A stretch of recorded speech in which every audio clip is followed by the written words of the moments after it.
Boys are favored over girls, and they are often given everything, even at the sacrifice if the boy has a sister.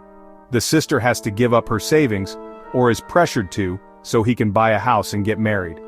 Once a child is born, the family has his or her whole life mapped out without the child having any say about their life.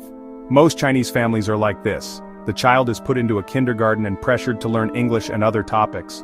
Chinese parents have extreme anxiety to make certain their child is ahead in every way compared to other children. The parents always want to show face and compete with other parents' children. If another is taking piano classes or swimming, then their child must do the same. Be mindful the child is not wanting to be placed in these classes. It's all about the parents.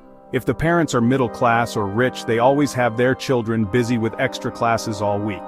If they are attending a Chinese school, only then they must go to school from 8 a.m. till 4 p.m., then stay for extra studies.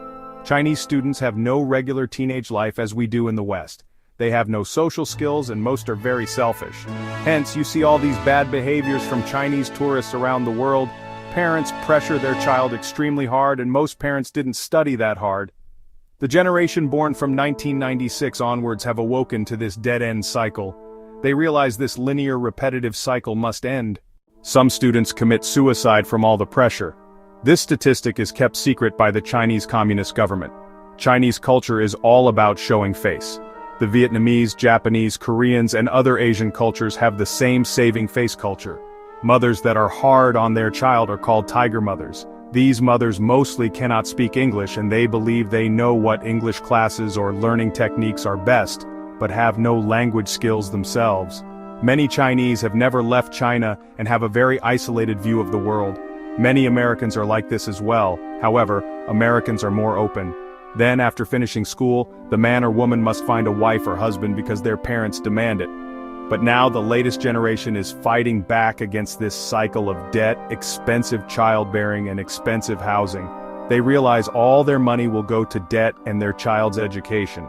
While they don't even get to experience the world and understand what a free life is, they stay trapped in this cycle and dead-end option. The Chinese government does little to control their population.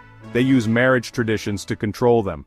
Many Chinese corporations work their employees 9-hour days 6 days a week. No overtime. If your holiday falls on a Friday, then you must work the next Saturday to make up for the holiday. All illegal, but the government claims it abides by its labor laws. The world thinks Chinese people are freer than the West. Not even close. Money is God in China. Chinese people's bad behaviors are learned from their Communist Party members. That is how they treat their own citizens. They get angry at Chinese for following the West and call them dogs.